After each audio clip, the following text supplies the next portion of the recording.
Welcome back to the channel. On today's video, we will be discussing the current state of Western media and whether objective, fact-driven reporting is a thing of the past. There are massive pro-democracy protests in Iran, with millions of Iranians putting their lives on the line, protesting for freedoms, struggling to get any coverage from any Western media outlets. The Canadian media is fixated on the incident of an American getting shot while protesting, but no one says why she was protesting. The former director of ICE, appointed during the Obama administration, has responded on Canadian news channels, calling this incident very disturbing and concerning. Let's begin. Just to give a quick backstory, these specific immigration raids are being carried out to capture members of the Somalian community that is in the center of an alleged social services program scheme estimated to be the biggest in American history, involving minimum of $1 to $2 billion in child care fraud, which has been orchestrated under the state government and the previous vice president incumbent, Tim Walz. The fraud was originally brought into the mainstream by a YouTuber named Nick Shirley, a 23-year-old American. The fraud uncovered has led to 98 people being charged so far, with an estimated 85% being Somalian or Somalian American heritage. This movement has been hijacked by the state Democratic government, which has led to radicalization of the locals. Here is the Minnesota Lieutenant Governor Peggy Flanagan comments on the protests. The thing is, Minnesota's leading Democrat candidate for U.S. Senate, Peggy Flanagan, she once urged activists to do this. Roll it.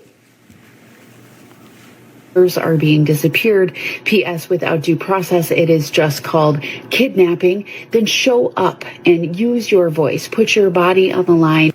I got 30 seconds, sir. Put your body on the... Okay, what do you think people are going to do? They're going to listen to that, and they're going to put their bodies on the line. And this. Renee Nicole Good, a 37-year-old U.S. citizen, mother of three, and local resident, attended a protest with her partner on January 7th. Renee was co-opted into political vigilantism against immigration and customs agents' activity in Minnesota. While ICE was enforcing the immigration laws, Renee is seen here blocking the flow of traffic and was told to exit her vehicle. She instead puts her vehicle in drive and begins to drive forward into one of the officers. At this point, this officer in front of her car takes this as a threat to his safety and shoots her in defense.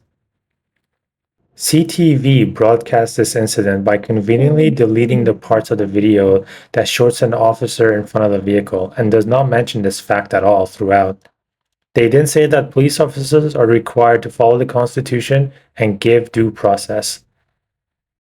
The video we are about to show viewers is disturbing, but we'd like people to see it so they can judge for themselves. Have a look.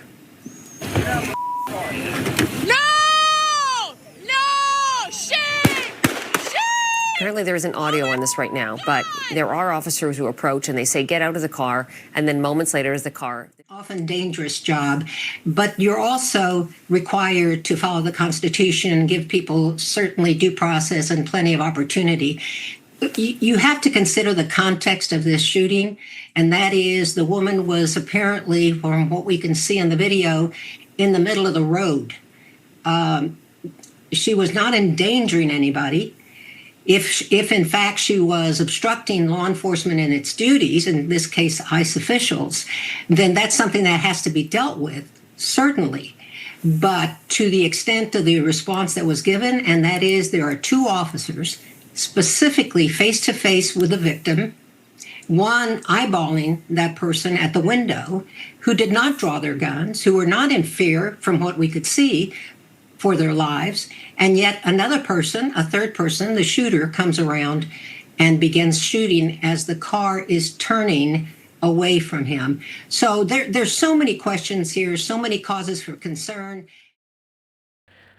The actions of the protesters downplayed as no risk of violence whatsoever, and even if there was risk, the car was turning anyway. Meanwhile, the officer standing in her way is called the shooter.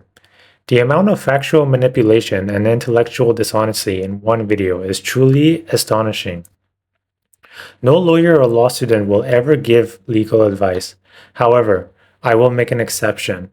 Never flee from a traffic stop of which you are detained.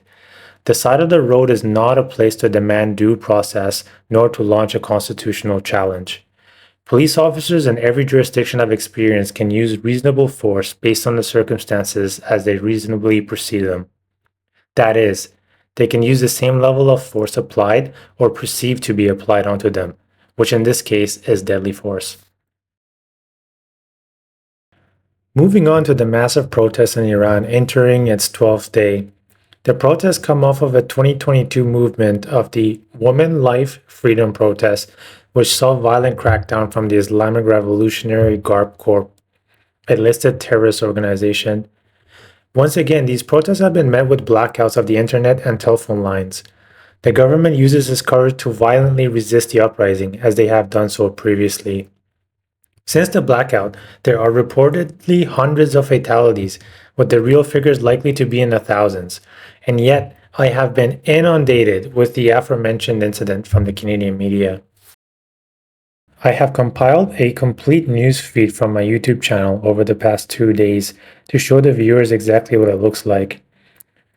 It really is a wonder why the biggest and most influential anti-theocratic and pro-human rights protest is getting next to no coverage. Canada is home to the second largest Iranian diaspora community, with an estimated 200 to 300,000 people of Iranian origin living in the country. Finally, I often consult ChatGPT when I'm trying to gauge public sentiment. And until next time, stand on reasonable grounds.